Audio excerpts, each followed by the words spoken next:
Good evening. I am Peggy Kvam, member of the League of Women Voters, Minnetonka, Eden Prairie, Hopkins, and your moderator for the Minnetonka City Council Candidate Forum. I would like to welcome all of you tonight on behalf of LWV Minnetonka, Eden Prairie, Hopkins.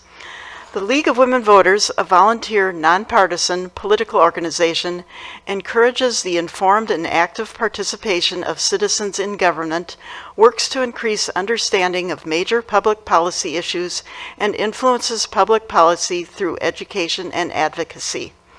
Representatives for LWV will be available in the lobby after this forum to meet with the candidates and the audience. The League does not support or oppose any political party or candidate. The views expressed in this forum are those of the candidates, not those of the League of Women Voters.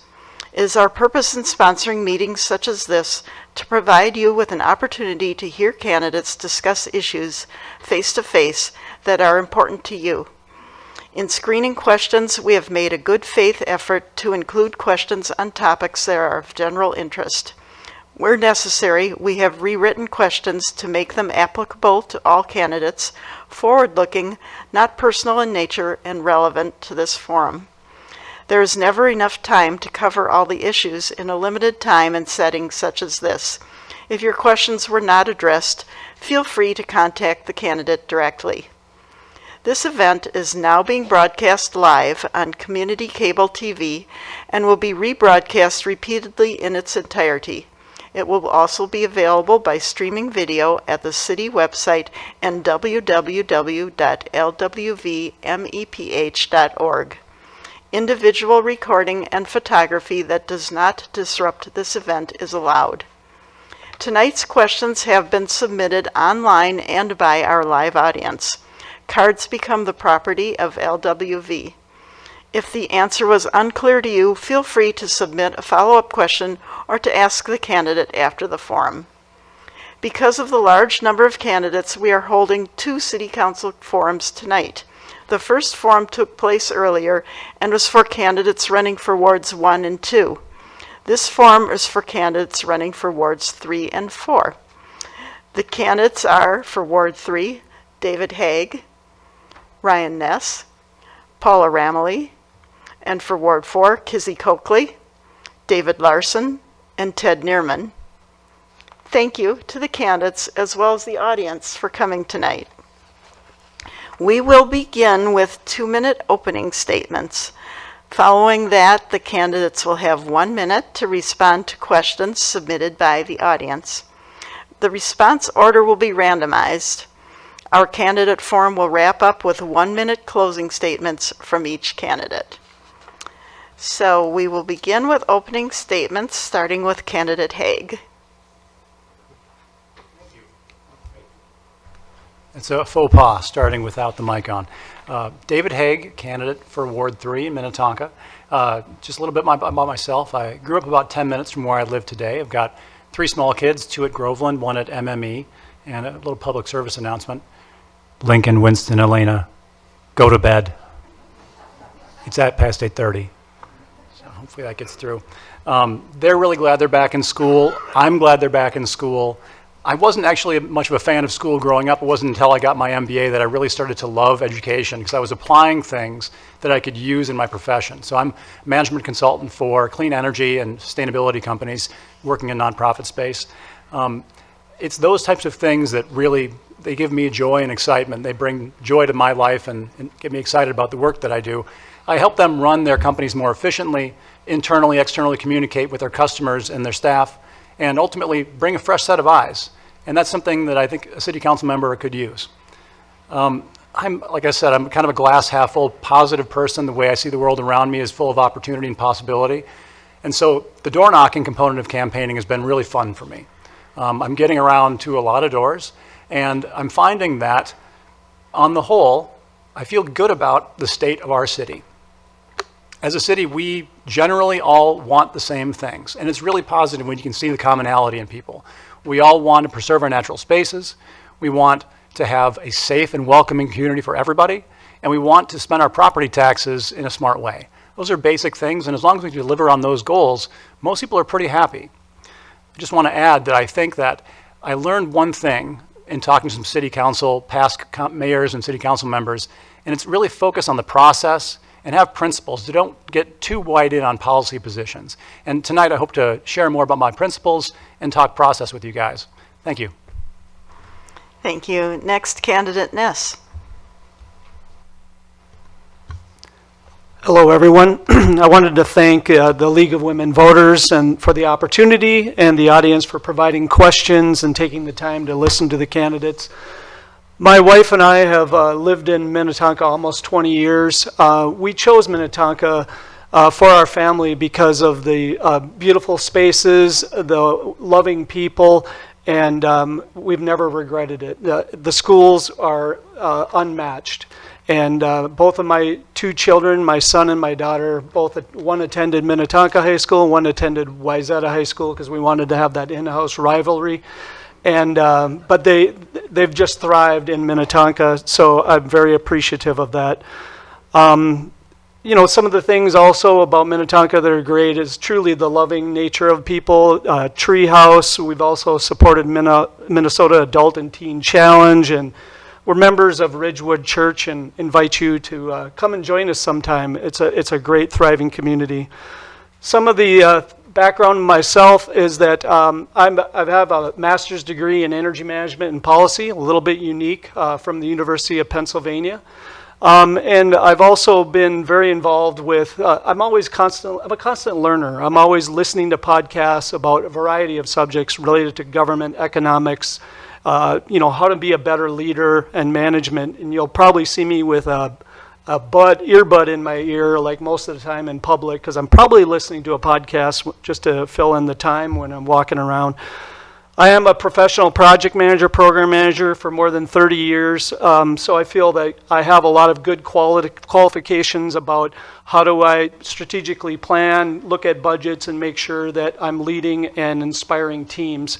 And I just thank Jesus Christ for letting me be here today. Thank you. Thank you. Next, candidate Ramley. I'd also like to thank the League and everyone here and online for attending to our local democracy. My name's Paula Rameli, and just go with Paula R, it's easier. And I'm running for the City Council Ward 3 seat. I'm running because my family has benefited from our deep roots in the community and the quality of life here. I want to give back, pay it forward, and help Minnetonka to be an even more thriving and sustainable, safe and welcoming place now and for future generations. My top priorities are, first, to maintain Minnetonka's strong fiscal position by making smart investments in our community. Second, to continue to improve our parks and natural areas. Third, to implement Minnetonka's climate action and adaptation plan so that our children's grandchildren have clean water and breathable air. And fourth, to encourage more housing options at a variety of price points so that everyone who works in Minnetonka can afford to live here, including our teachers, our police and firefighters, and even our retail workers. My family's been in the community for 5 generations, and so I understand and I love Minnetonka. I've also lived out of state and overseas, which gives me an additional and somewhat unique perspective. I started with a BA from the College of St. Catherine, an MA from Georgetown, and then worked on the East Coast and overseas for nearly 15 years in the fields of international education and cultural exchanges. My husband Reed and I moved back to Minnetonka in 2006, specifically to raise our 2 children. I continued to work in the same fields and have also, over the years, owned 2 small businesses. Excuse me. I've also been an active community volunteer and board member for several nonprofits, published a community newsletter, and I'm a member of Braver Angels, a nonprofit and nonpartisan, organization working to bridge political divides. In sum, I have deep community roots, experience abroad in business, education, volunteering, and parenting 2 Minnetonka graduates. This gives me the perspective and skill set to address key issues and challenges facing the city in the coming years. Thank you. Next, candidate Coakley. Hi. Oh, you would think I would know how to turn on the microphone. Anyway, I want to thank everybody for coming out, and I would like to thank the League of Minnesota League of Women Voters. So my name is Kizzy Coakley, and I'm the incumbent, and I'm seeking re-election.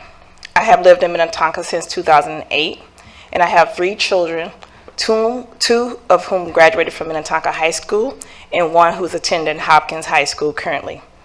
I hold a BA in criminal justice from Metro State University. Throughout my career, I have advocated for positive criminal justice reform that rehabilitates and empower people to live productive lives instead of keeping them in a costly cycle of perpetual punishment. One of the things that I like about Minnetonka is that my community shows up. And this year, as many know, this year has been a really hard year for me. But I lean into my values. My values is community, and my values is family. Minnetonka community has showed up for me in this year, and Minnetonka community has showed up for me in the last 4 years. Because Minnetonka has showed up for me in the last 4 years, I want to make sure I continue to move forward and help Minnetonka move forward by showing up for Minnetonka. Throughout my last 4 years, I've been asked to come to many homes and have conversations about many different things. I've had conversations around criminal justice. I've had conversations around development. I've had conversations around parks, climate, you name it. I've had many conversations. I've had conversations around family and friends. Minnetonka, I want to make sure that I can keep moving forward with you, so please re-elect me. Thank you. Candidate Larson. Done?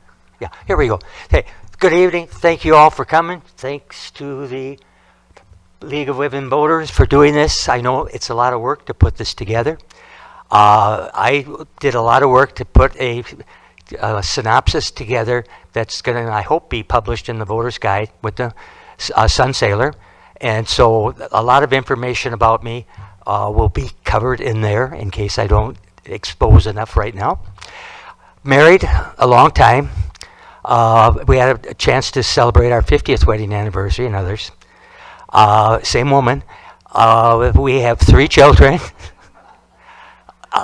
They all are educated through the Hopkins school system. In reading the paper, they changed the junior high to a middle school. That was a very, very big thing when I was on the school board. But that's enough about that part right now. Let's see, what else would you like to know about me? Been in the community for over 40 years, have lived on Randall Lane in Ward 4, which we love. It's our home. Love the Glen Lake area. We're the ones that probably got more potholes in the local gas station.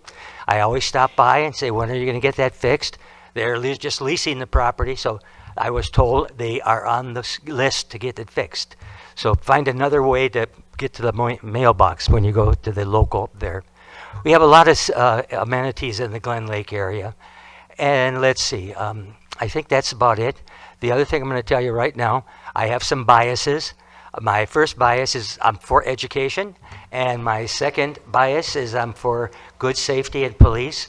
I have a son-in-law who had 30 years with the Eden Prairie, and I'm surrounded by teachers and in my own family, brothers, sisters, everybody, sister-in-laws, and I love that, and I'll spend money to make it better.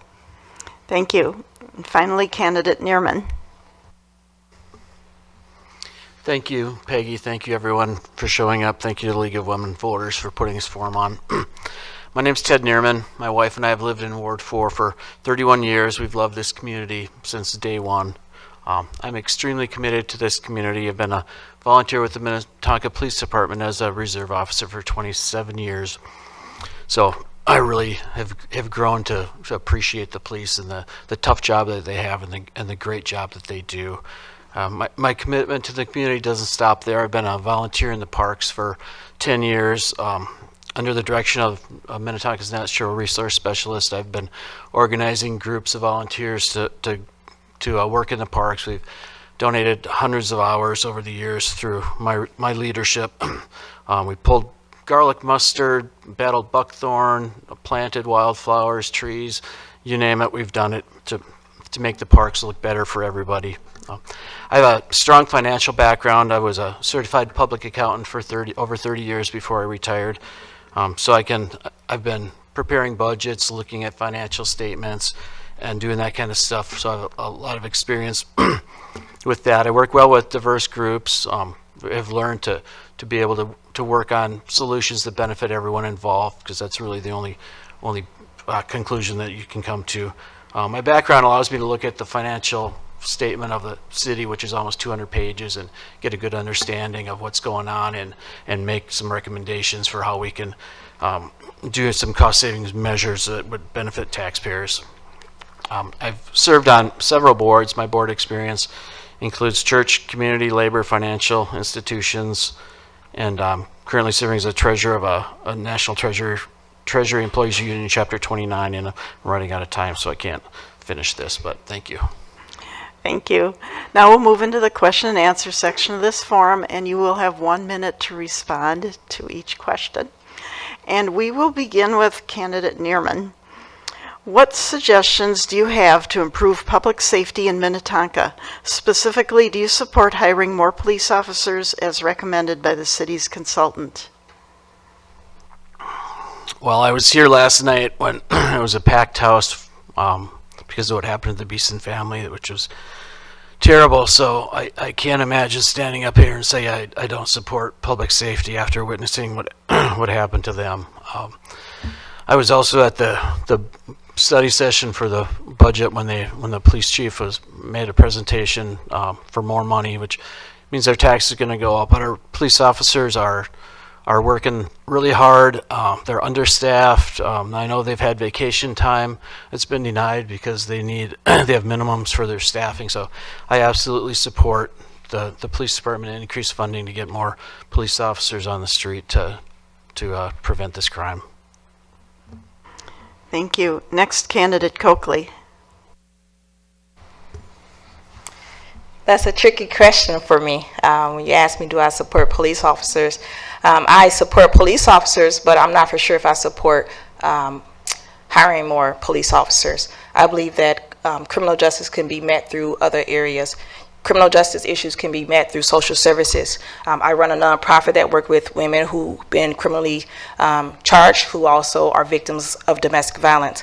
I know that sometimes it takes more than just policing. It takes social services that can support people who are committing crimes. I look at it as sometimes a mental health. It could be poverty. It's a systemic issue. So it's not just one thing where we just hire police officers. It is sad what happened to the family, and I think that people should be held liable for their crimes that they commit. But I also believe that we can do more than just hire police officers. Thank you. Candidate Larson. I agree with what both of these people said, and let me add that I do have no problem hiring 5 more police officers. I think having boots on the ground is very helpful. I believe we have a grant that it will fund it, I think, for the first 1 or 2 years. There will be increases in the budget after the grant is over. So I don't mind tax money being increased because you get what you pay for. Sure, I don't enjoy getting it, but I am so proud to be in this city. What other thing can I tell you about safety? I think you got to start at home and at school. You got to. I would support what they want is a SOR people in the Hopkins School, which they don't have right now. And that's the end of 1 minute or 2. Thank you. Thank you. Candidate Haig. Yeah, I also watched the live stream home last night after I put my kids in bed, and yeah, I heard and felt the frustration in the community about the crime in the community. I know statistically it is down from the last year, but it seems scarier and different now in a way that it hasn't before. And door knocking, I personally talked to 3 people over the course of a weekend that either had their own car stolen or had a neighbor's car stolen from their garage. So I recognize this is a real problem in the community that needs to be addressed. I do support the addition of the 5 new officers and the sergeant. I think that is a wise choice that most of our residents do support, even that the property taxes are going to pay for it. Beyond that, we all need to do the basic things. Just park your cars in your garage if you have one, lock your doors, put a Ring doorbell camera on. Basic stuff like that can go a long way to preventing some of the property crime that we see. Thanks. Thank you. Candidate Romali. Let's see if I can make this through it this time without coughing on everybody. First, let's thank the Minnetonka Police for their work to serve and protect our community. We all want Minnetonka to be a safe and welcoming place. And like David, I'm glad that crime is down, but we all know that thefts of and from cars is still an issue. It's a problem across the country and the metro, and we absolutely must address it. I've already been discussing this with community members at the doors, our state representative, and city officials. And so as council member, I do support, or would support, both accountability and more boots on the ground in the form of added police as a short-term measure, but also systemic long-term prevention that helps young people get and stay on positive pathways. So yes, I do support added police presence, but I also support looking into continuing our mental health crisis training and embedding social workers, and also creating after-school and other diversion programs for our young people. Thank you. And finally, Candidate Ness. Yes, I do support the addition of the police officers. I mean, Minnetonka, I've lived here 20 years, and it hasn't been until last year, honestly, where I've actually felt not as safe. And in our own neighborhood, which is a kind of a cul-de-sac, feels very safe. This summer, we've actually had 2 car thefts right in there. And so, yes, I do think we need to increase our police officers, but I also feel that we also need to understand that our police force is actually right now not being shown a lot of love. And retirements are looming. The number of applications that are coming in, we used to get hundreds of applications, now we get single digits. So we need to support our police. Thank you. For our next topic, we'll begin with Candidate Ness. What approach would you take to addressing affordable housing in Minnetonka? Yes, I think affordable housing is a challenging subject. I mean, right now we're facing increased inflation and sometimes rising taxes that goes along with that. And I think we need to always be looking at what are some of the opportunities where we can find affordable housing in ways that meet the needs of our residents of Minnetonka. So it's not an easy subject, but it is something that we need to always pursue, finding ways to help, because shelter is essential to every human being, especially in Minnesota. Thank you. Candidate Haig. A healthy, thriving community requires all different types of housing stock at different price points, and this is true in Minnetonka and anywhere else. One of the challenges we're seeing is that it's not just Minnetonka, it's nearly everywhere in the metro area is experiencing a significant rise in housing prices, and this is just keeping a whole generation of people from buying into the American dream. So what can we do in Minnetonka? We continue to be creative and do the things we've done for a long time. You can look around our city and see there are pockets of more dense, quarter-acre or less lots, twin homes. We've put in a lot of larger apartment buildings around the major commercial areas in Minnetonka. And there are things like accessory dwelling units. I spoke with a person at the door. She was going to move in with her daughter. They were going to build a 1,000 square foot structure in her backyard so she could live in a multi-generational lot and yard with her daughter. So there's a lot that we can do and that we are currently doing, but there's a lot of market forces that are just against us as well. Thanks. Thank you. Candidate Neerman. I'm definitely in favor of affordable housing. City spending has been going up a lot, 30% from 2018 to 2022, and they're projecting bond levies of 25% based on what City Manager Mike Funk reported to at the study session. But we really need to be fiscally responsible here as a city. We need to keep our costs down so the bond levies don't keep going. I've spoken to a lot of seniors who their real estate taxes are going up. They're on fixed income, and they're going to get priced right out. They're going to have to move because they can't pay their real estate taxes. So we definitely need to address affordable housing. I don't have a specific plan, but definitely will consider that and am in favor of that. Thank you. Candidate Romali. So I will repeat what I said in my opening, in that I believe that everybody who works in Minnetonka should be able to afford to live here, not just our corporate execs, but also our teachers, our police officers, our retail workers, our adult children who want to move back to be near us, and their families, and even our seniors who need to move to one-level living. That's simply not the case right now for many. I've heard a lot about this at the doors from residents and also some business owners who say it's contributing to their staff shortages. There isn't a single solution. Minnetonka's current programs are a start, but I think we need to look at others, including smart mixed retail housing hubs, and also ADUs as a matter of right. Ultimately, having a mix of housing options is good for the community because it expands the tax base, helps organizations attract and retain employees, and it also means that people who work in Minnetonka can live here.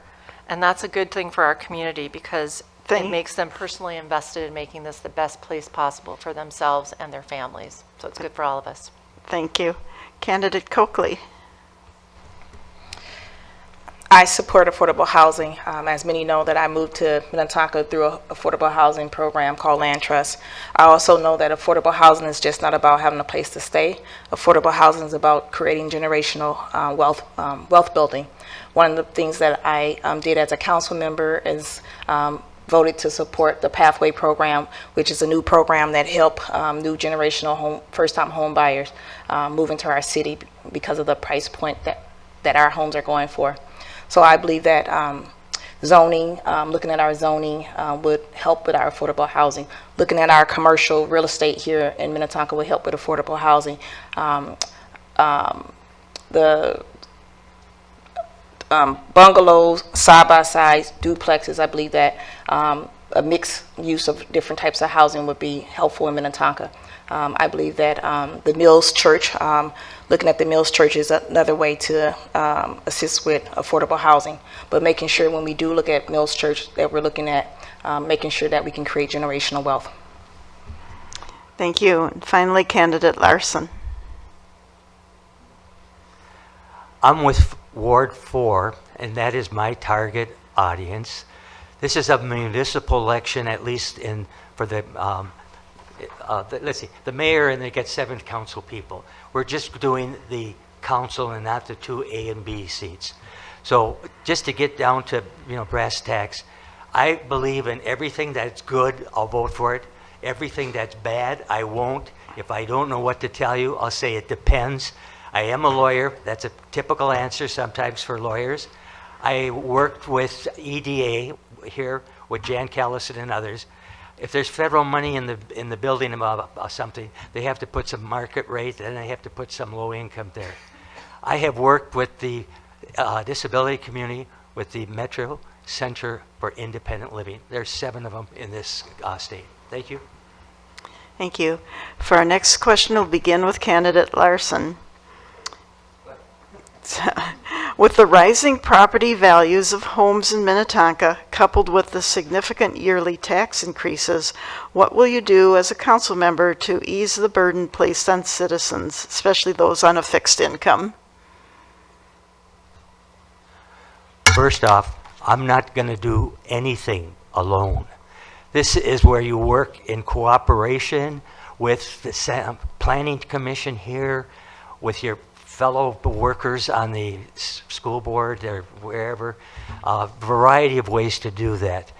I bought our house back we've been in the house for over 40 years, where we could afford it. I don't know if I could afford to buy it back now, right now, but with having some growth in your house means the taxes went up.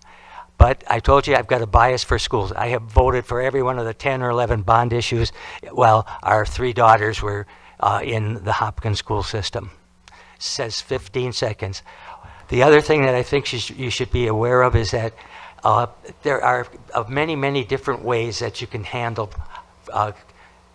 low-cost housing, and you got to talk to other people. Thank you. Candidate Romali. So no one loves paying taxes, including me. But we must be sensitive also to how increases affect people on fixed and lower incomes, either through help with rebate or refund programs, such as currently happens at the state level. At the same time, I also know that we're lucky to live in a city that gives us great value for our tax dollar investments. We have wonderful parks and trails and amenities and city services and our police and our infrastructure, and these are the reasons that many people and businesses move and stay here. So I'm a homeowner and a former business owner, and I know you have to invest to maintain your house or improve your organization, and the same holds true for our community.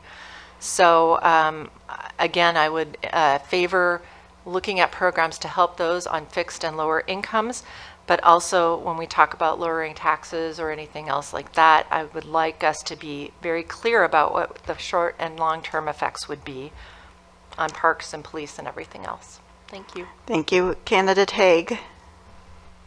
Thank you. Yes, I think one of the common misconceptions, and this was clarified last night when the mayor was talking about the levy, was that when all of our prices or our valuations of our homes go up, that doesn't necessarily mean our property tax burdens go up. What drives the property tax is our operating budget. And that has been going up at 6 or 7% a year for several years. And the part-time accountant in me knows that there's the rule of 72. So that tells me that in about 11 years, our property tax burden locally would double if it's at that pace. And that's tough. But again, as has been said already, we do get a really great value for our property tax dollars. And there are programs. We have a program for seniors to reduce their property tax burdens by, I don't know the exact mechanics of this, but it's a way for them to pay less in property taxes against the value of their home. So there are programs that exist. We can do more, but we should clarify the misconception that our rising property valuations increase our property taxes. Thanks. Thank you. Candidate Neerman. Well, this is a great community. Our schools are wonderful. People are moving here because they want to put their kids in our school. So that drives the price of the houses up and the cost of everything. I was at the study session for the budget, and I'm an accountant, so I'm probably more critical of this than anybody else, but it's just a high-level view. They don't give any detail. I've been looking on the city website trying to find the budget to look at areas that I think we could cut. I mean, I don't know about anybody else, but we definitely need to keep the budget down. As Mr. Haig just said, 6% a year is a crazy amount to increase your spending, and we're gonna have to address that. I'm very pro fiscal responsibility, and that would be something that I definitely would look at, but without seeing the budget and seeing every line item, I couldn't tell you what we would need to cut. Thank you. Candidate Ness. Yes, I do think that it is a challenge right now also, due to inflation and taxation, have actually reduced everyone's standard of living. Companies right now are tightening their belts and reducing their staffing, canceling lower value projects. So I really think that we need to be looking at our budgets and understanding where the money's being spent, and why should we be operating any different than the companies that we work for. I do care about fixed income people and feel that we need to find ways to make sure that they're not bearing too much of this burden as well. And really to look at all projects, do they have clear value propositions? Do we have proper contingencies? And requiring approval before we were releasing any of those contingency funds. So I think it's just good fiscal accountability and responsibility. Thank you. And finally, Candidate Coakley. I believe that if we continue to look for tax breaks through the federal and state government policyholders, as we continue to talk to our legislators, we can get programs, incentives in our city and bring it to Minnetonka to buy down the cost of homes and property taxes. Another thing is when we get, we do development in our city, the developments also have TIF districts. That helps us with our property taxes. People don't really know that those developments that we're having in our city buys down our property taxes. Another thing is, I know with land trust housing, by me telling my personal story, our property tax came down at 0.74% this coming year in January, as well as making sure that we continue to bring different programs and tax breaks for seniors, for low-income families, and that's going to be done through federal and state. Thank you. We'll start with candidate Coakley for our next question. Do you support the repeal of ranked choice voting, and why or why not? I do not support the repeal of ranked choice voting. The reason why I do not support the repeal of ranked choice voting, I tell people it's like a race. I ran track. When I ran track, there was always first, second, and third place. I like to get first place, so I'm asking folks to vote for me for first place. I want to be the winner.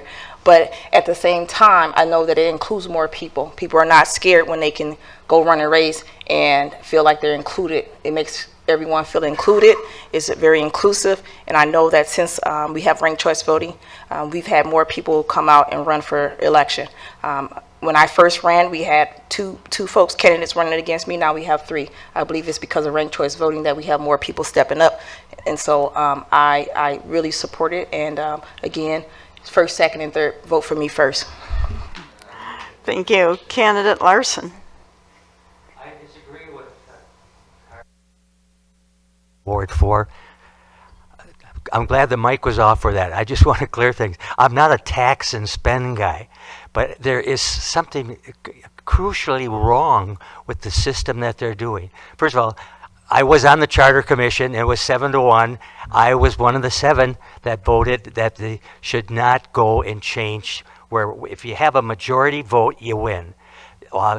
When doing the ranked choice voting, you're going to vote for someone first, and then if they don't get to the 50%, you're going to take away the last level.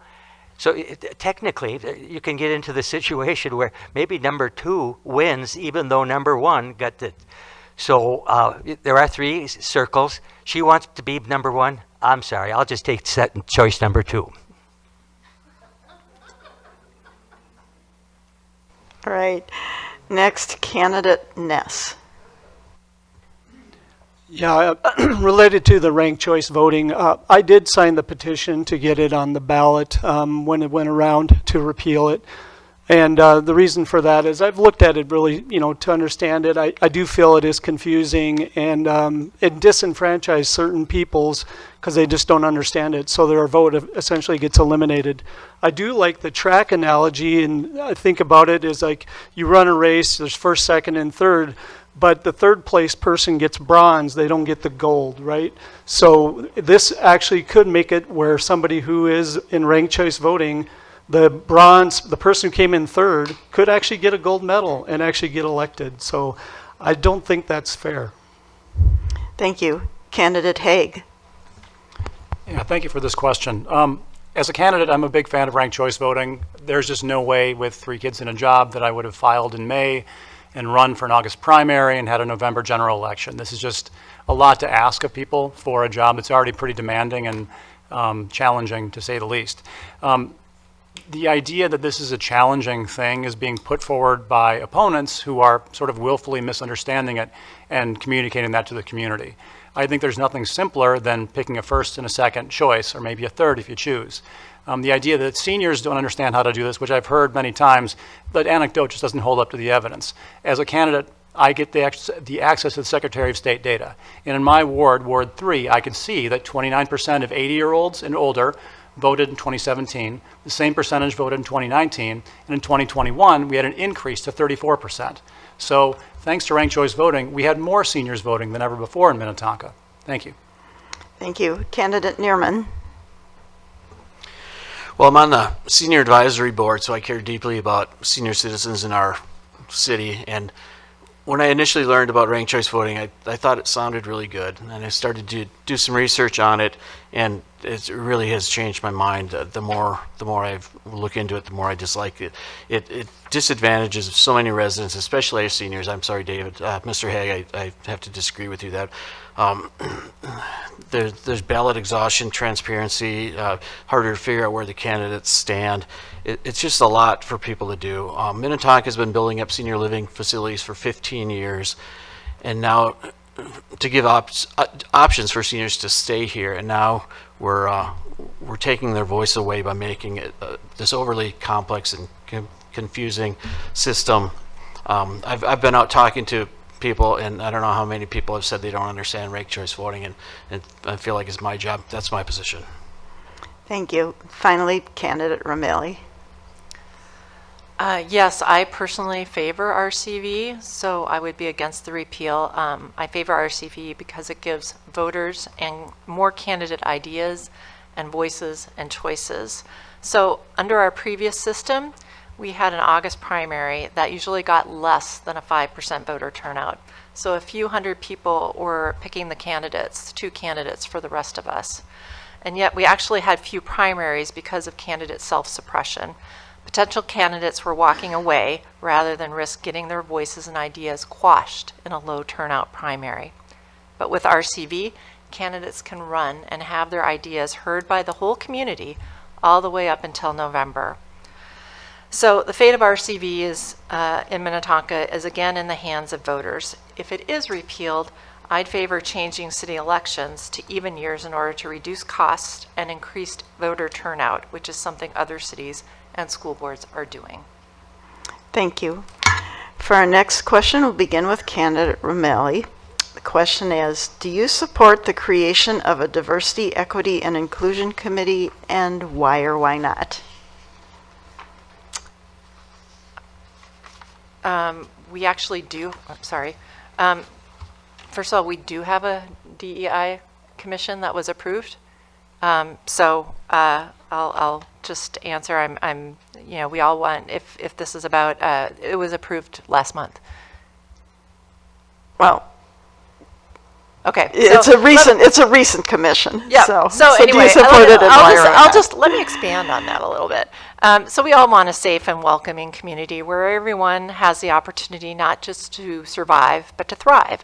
And so I'm actually proud of our city and the community for working to listen and to learn and to see and to bridge to diverse communities through first our DEI task force formed several years ago and our new DEI commission formed last month or approved last month. But there is more to do. So just this weekend, my husband was driving home from Orono, and he saw a huge white supremacy banner stretched across a bridge. That is not welcoming. We have community members who feel fear and alienation, and with good reason. That's simply unacceptable. So we have to continue to listen and learn and then act with purpose to make this a community of welcome and belonging that acts with basic human kindness and decency and respect for one another. That's regardless of race or religion, sexual orientation or disability, or even neurodivergence. We all need to have the opportunity not just to survive, but to thrive, because we'll all do better when we all do better. Thank you. Candidate Neerman. Well, diversity is extremely important. We need diversity in our community. I think what we're missing in Minnetonka is transparency. I've been looking into our DE&I committee. I've spoken with the mayor. I've spoken with city council members. I've spoken with people who were previously on the DE&I committee, and just trying to figure out, okay, what are you guys doing? What's the problem that you're addressing? And nobody can tell me. It's like, where's the transparency? We're creating this committee, and I'm not saying I'm against the DE&I committee. I'm just saying we need more transparency.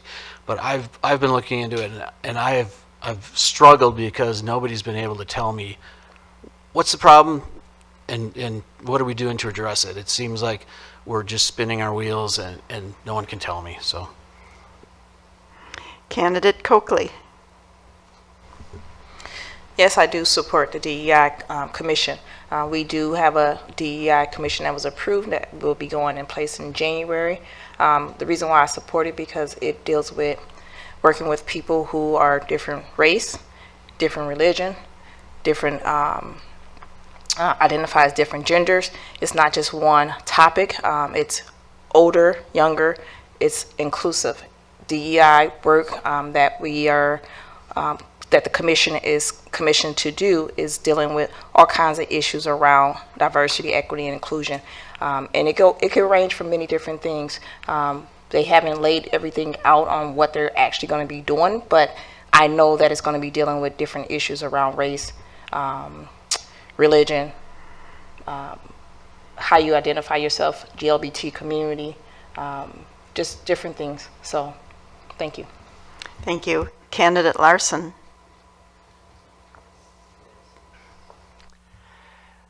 The diversity, inclusiveness, and equity, that's just a term.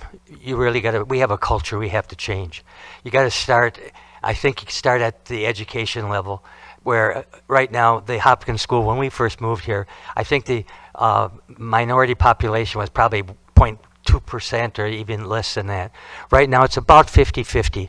And with having Rhoda Mary Perry Reed at the helm, we are so fortunate to get the superintendent of that caliber. I was on the school board when we selected her. That's the best thing I ever did in 4 years, is getting Rhoda to take the job. It's a lot of work to change a culture of a country, but we got to start. I got to start. That's it. Thank you. Thank you. Candidate Ness. Yeah, diversity, equity, and inclusion. Working in the corporate world, I'm very familiar with DEI, and I work with teams all over the world, so a lot of different cultures, and I definitely encourage diversity of opinions and ideas from all of my team members. I believe that it's important to have equality and respect to ensure psychological safety for all people. And also inclusion is important to me because I feel like every team member I work with, I want to include them in all the decisions. So we work as a team and celebrate as a team, and that's what we should also be doing within our communities.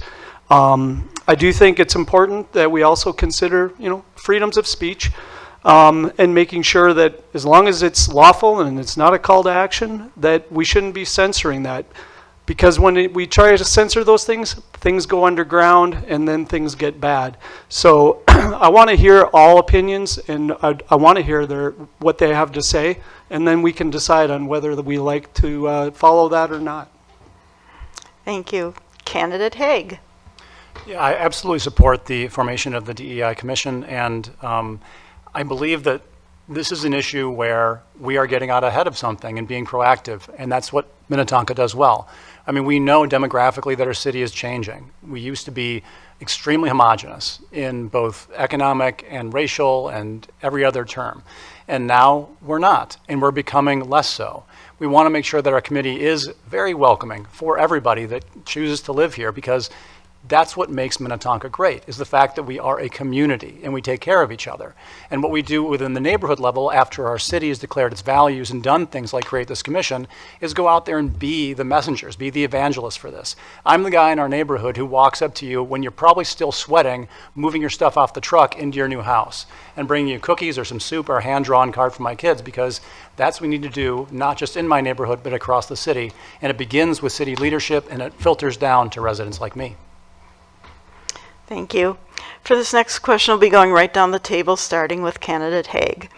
Please tell us about any endorsements that you have sought or have received. Candidate Haig. Sure, thank you. Yeah, it's still, I feel like it's early in the process. When I was talking to candidates tonight about all the door knocking they're doing or whatever that's happening, it still feels kind of early to some of us. And in terms of the endorsement game, it's still early for me. But among the people I've talked to, I count as endorsers our Councilmember Bryant Kirk, former Councilmember Bob Ellingson, the Mayor of Hopkins, Patrick Hanlon, I'm trying to think off the top of my head a few others. Former Ward 3 council candidate, former Diversity, Equity, Inclusion Task Force member, Elena Amoretska, also on the Park Board previously. Off the top of my head, that's all I can rattle off for now. But yeah, more to come. Thank you. Candidate Ness. Yeah, I'm pretty new to this game, and I have no desire to go beyond, politically beyond the city council. I'm just here to, serve our constituents, and I want to be able to provide servant leadership. I don't have any endorsements, but I'm more than willing if anybody wants to come and endorse me. I'll be right out there, but pretty much self-funded. A few people have been kind enough to give me some money, and I need to just say thank you to them. And but yeah. Thank you. Candidate Romali. Yes, I do have several endorsements from individuals and organizations. Ann Johnson Stewart, our former state senator from District 44, has endorsed me, as has Susan Carter, our former at-large city council member for Minnetonka. Karen Anderson, the former mayor of Minnetonka, has endorsed me, as has Bob Ellingson, who is a former state senator and also a former city council member here. Caitlin Cahill, who is a former member of the Maple Plains City Council, has endorsed me. And finally, Ian Graham-Leask. He is an author and a publisher at Afton Press. In terms of organizational endorsements, Women Winning has endorsed me. It's the largest women's political organization in Minnesota, and they endorse pro-choice candidates. And then also MCI, the Minnetonka Climate Initiative. Thank you. Oh, and I'm taking no PAC money, though. Candidate Coakley. My fellow council member, Kimberly Wilburn, endorsed me. Jan Westmoreland from Hobson School Board. Bishop David Johnson from my church, Apostolic Grace. Dr. Tyrone Ellis Carter, who's a Minnetonka resident. Women Winning, Minnetonka Climate Initiative, and Minneapolis Regional Labor Federation. Thank you. Candidate Larson. Let's see. My answer is easy. I have no endorsements. I didn't ask for any. Bob Ellingson's a good friend of mine. My friends just love me because I'm running my campaign on $50 total under. I have more than just a reason that you only have to fill out one form if you've spent less than $50. Frankly, I can't afford it. I'm not new to the game. I could get all kinds of endorsements. But this is a nonpartisan election we're having. I hope that I can get a couple votes on my background, my law degree, having worked with control data for 30 years, have my dad with a butcher shop. I have to tell people it's meat market, not a butcher. Anyway, I don't want any endorsements. My friends love me because if they want to give me money, I say no. So that's where I stand on that. Thank you. And lastly, Candidate Neerman. I've only been seeking endorsements from people that know me personally that can attest to my character. So I have people that I've worked with in the past, the pastor of my church, some I can't. They're listed on my website if you want to go look at them. But I'm not really seeking endorsements from important people that I could name drop and you would be impressed by because they don't know me. They're not really going to be able to tell you anything about my character by giving me an endorsement. It's just a name on a piece of paper. So just a few of people that know me personally. Thank you. For our next question, we'll begin with Candidate Neerman.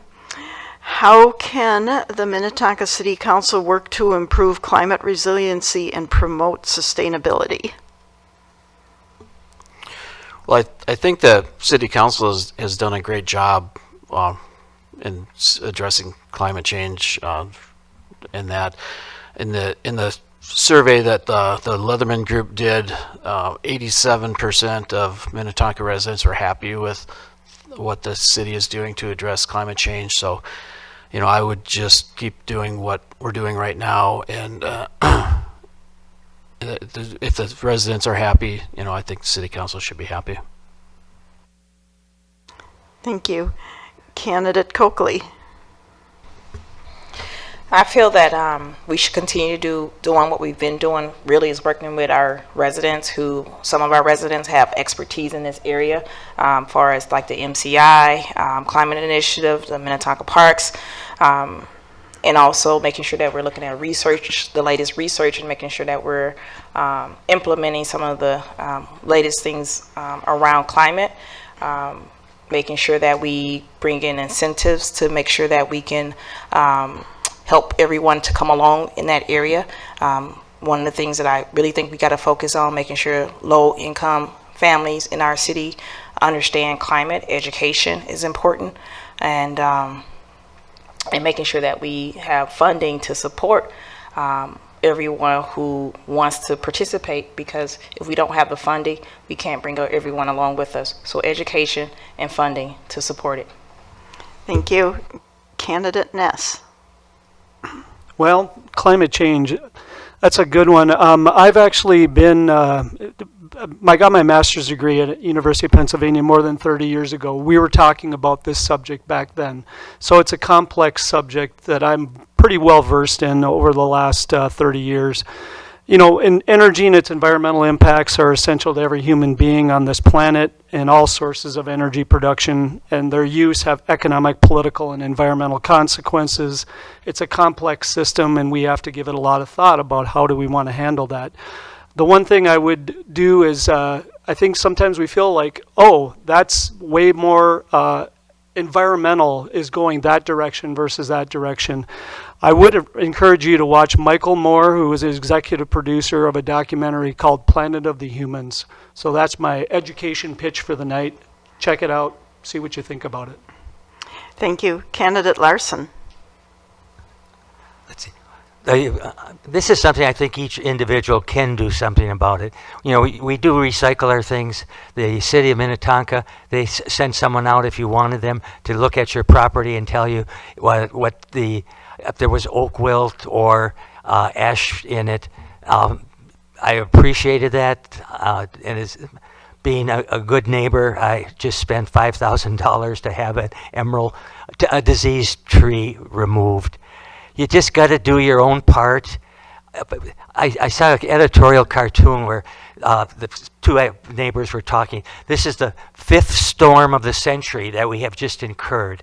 I have relatives down in Sanibel. My brother was living down there. It is a collective. It's a collective effort because the sky is owned by everybody. That's it. Thank you. Next candidate, Ramelli. So in addition to maintaining our city's strong financial position, sustainability and climate action are my top priorities. I promoted both in my community newsletter, so this isn't a new area for me. I think we're really fortunate that Minnetonka takes climate and sustainability issues very seriously, and it's a leader among Minnesota cities in these areas. My priority would be to continue to build upon ongoing work, and especially in terms of decreasing our greenhouse gas emissions and increasing native species and habitat. And if elected, I'll be able to help shape Minnetonka's climate action and adaptation plan. It'll be finalized in 2024 and provide a roadmap for short and long-term action. So I'm proud to have the endorsement of MCI, plus good relationships with community members, organizations, and key state legislators working in this area. I think all these things will help me help Minnetonka to move forward even more quickly. Thank you. And finally, Candidate Haig. Yeah, I think it's important to address, first of all, that while I love parks and our natural spaces, climate change is more an issue of energy use. That's mostly what it is. That's the biggest problem. And that's in our homes, in our businesses, in our transportation sector. And there are things that all of us can do. The city is doing a great job. We've been on community solar for almost a decade now, saved $1 million using renewable energy to power the stuff you see around you. That's a good thing. But residents still largely don't know what they should be doing and could use more guidance from an expert authority like the city about here's the prioritization of what will save you the most money or increase the comfort of your home. These are really common things in the world I work in, and I think the city could be doing a better job. The Sustainability Commission has an important role to play in this, as does MCI, who also endorsed me. I forgot to mention that earlier. Like I said, I think we do a really good job, but when it comes to other things that we can do locally, more bike trails means we're driving our cars less. If we are talking about the Inflation Reduction Act, that's going to allow us to invest in our homes and electrify things and burn less stuff to pollute the atmosphere and create more climate change. Thank you. Thank you.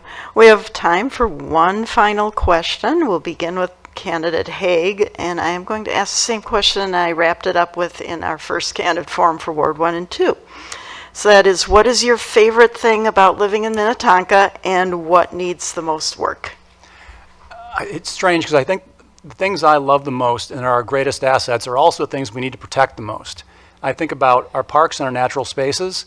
These are the defining assets of our city. They're things that we all talk about and love, but they're things that are under threat.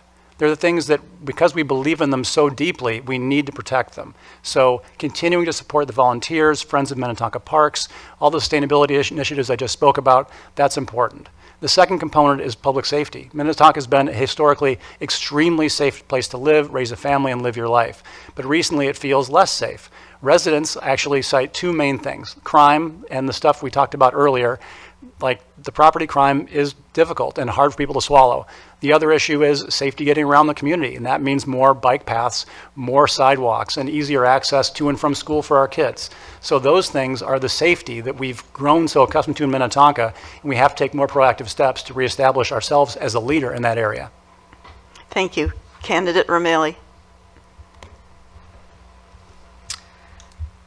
So for me, this is kind of personal, and I would say that my absolute favorite thing about Minnetonka is our lakes, and Lake Minnetonka in particular.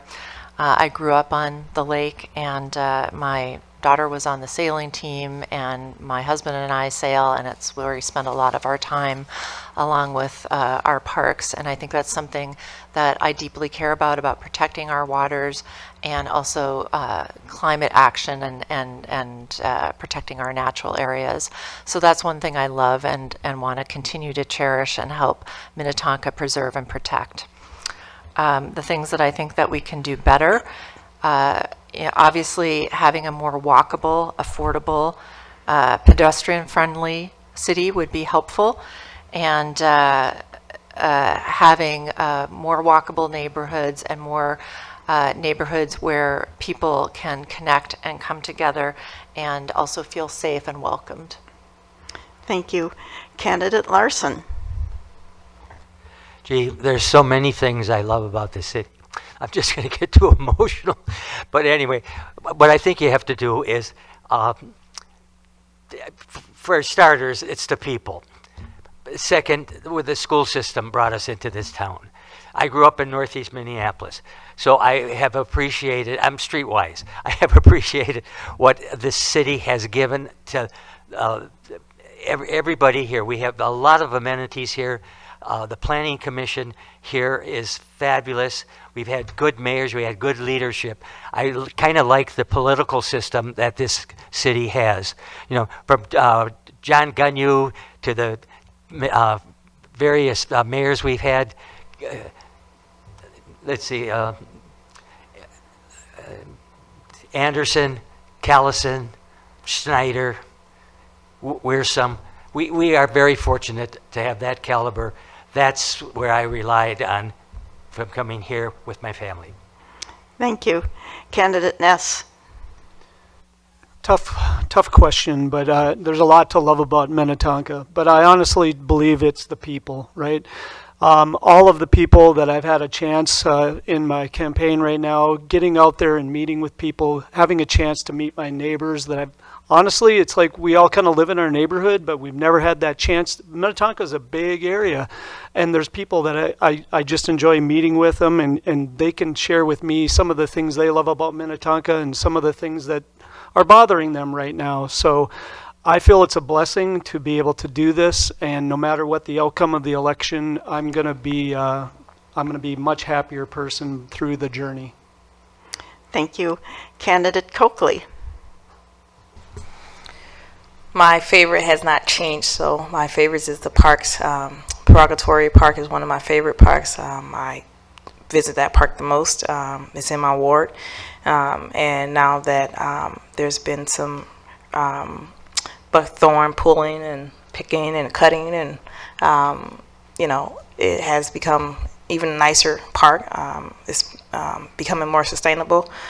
And one of the things that I think that we can do better in is making sure that we have walkable spaces like trails. I know in my ward, I get a lot of conversations around making sure we have sidewalks and trails and connecting spots. And so those are some of the things that I think we could do better in Minnetonka, so that we can address our climate through bikeable and walkable spaces. So. Thank you. Candidate Neerman. Well, there's a lot to love about this city, but I'm going to have to agree with Councilmember Coakley that our parks are amazing, and I thoroughly enjoy them. But I want to spend more time on the second part. And the Morris Leatherman study said the biggest complaint from the residents of Minnetonka was potholes.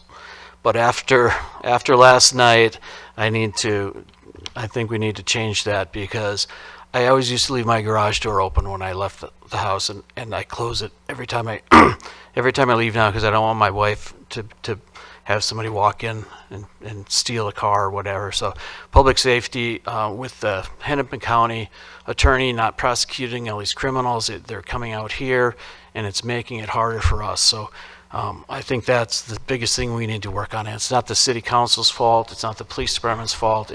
It's a big mess that we need to figure out how to address so that our residents feel safe. Thank you. We will wrap up this candidate forum with 1-minute closing statements, and they will be in the reverse order of your opening statements. So we will begin with Candidate Neerman.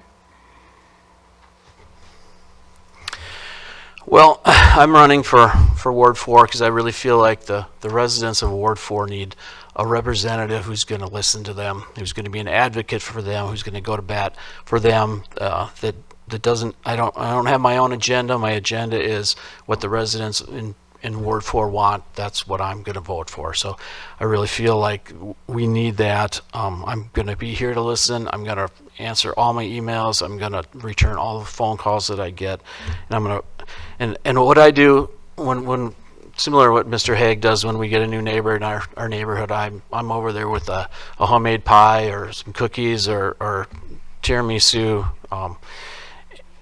and I just want to make everyone feel welcome in our neighborhood, and I want to bring that to the city council so that everybody who comes to Minnetonka feels welcome here and safe. Thank you. Candidate Larson. Oh, there's so much to do with this wrap-up. Let me just say first, I'm going to focus on Ward 4. I can do nothing if I don't get elected Ward 4. We got 4 wards. You got about 10,000 voters in each one. So I am making a point that I think the people in our ward, in all of Minnetonka, I'm not a one-issue person. So what I hope to happen is that I'll be an advocate, a very stern advocate for Ward 4. That doesn't mean I'm going to now think about the other 3 cities. When I go yes or no, what's best for Minnetonka? That is really my one issue if I was running on that. Ranked choice voting, I just lost that whole crowd. So anyway, I hope there's not too many of them in Ward 4. So thank you very much. Thank you. Candidate Coakley. I'm going to lead with what I stated before. I lead with my values, which is my community and my family. I believe that in the last 4 years, I've showed up to my community. I answered my phone calls. I answered my emails. This year has been a hard year, as I stated before. I'm human. As many people know, I went through a divorce, and so it got hard this year. But I can own that, and I can deal with that. And I'm still running because I know that my community supports me, and I support my community. And in addition to that, yeah, call me, see if I show up. Email me, see if I answer the email. I've showed up with residents not even in my ward. I didn't work a job for the last 4 years since I've been on the council, so I can make sure that I show up. So maybe this year has not been my best, but the 3 years before, it was better. Thank you. Thank you. Candidate Romali. Just want to thank the League again and the audience and also the fellow candidates here tonight for the discussion and the opportunity to share my values and priorities for Minnetonka. I'm running for City Council to help continue to build a thriving and sustainable, a safe and a welcoming city now and for the next generations. I bring deep community roots plus experience in the worlds of nonprofit organizations, international education, and small business, and I've been a long-time volunteer in our community. My approach is to listen and learn, to bridge and to act, and I'd love to use that to represent Ward 3 residents on Minnetonka City Council. This election will use ranked choice voting, so I ask for your first choice vote, but would also be honored to be the second choice on your ballot. Early voting starts this Friday, September 22nd, so I invite you to learn more and reach out to me either after the program or at Paula Romali, paulaforminnetonka.com. Thanks. Thank you. Candidate Ness. Thank you. I just want to thank the League of Women Voters for hosting this event. I'd like to thank everybody in the audience and online for being here. And I also like to thank the candidates. Look at a great group of candidates plus the previous session. If I'm elected to Minnetonka City Council, I'm going to promise to work hard to represent you, the residents of Minnetonka, and with transparency and trust. I want to make sure that I don't run out of time and say, go to ryanness.com if you want to learn more about me. We've encountered a lot of challenges in recent years, but collectively, we can work together, and I know we can solve these things. And I just want to close by saying, I'm running on love, life, liberty, and happiness. So I want to say, hey, love each other, embrace life, support liberty, and promote happiness. God bless. Thank you. Candidate Haig. Thanks to everyone for coming tonight. Again, as we've said, many of us, it's 10 o'clock on a Tuesday, and we're all here in City Hall listening to a bunch of people talk about very, very specific, arcane parts of local issues. That means we deeply care about our community, and it makes me very proud to be a resident here. So I guess my emphasis in running is that I engage with everybody. I want to see the best in our community, and that requires all of us to be together and the decisions we make to protect our environment, to make it a safe and welcoming community for everybody, and to really be smart about how we're spending our money, because that's ultimately what gives us the value and makes our community what it is. There are tens of thousands of registered voters in Minnetonka, and there are less than 100 of you here tonight. So please do tell the people what you heard and saw tonight. Let's keep the positive energy going. You can look up my email or campaign address at davidforminnetonka.com, and I hope to earn your vote for Ward 3. Thank you. Thank you to the candidates, the audience, and those viewing this forum on cable and video for your participation in this candidate forum. This forum has been broadcast live on Community Cable TV and will be rebroadcast until the election on November 7th. You can also see www.lwvmeph.org for a link to the streaming video. We now conclude this second candidate forum. You are welcome to meet with the candidates informally in the lobby. Thank you.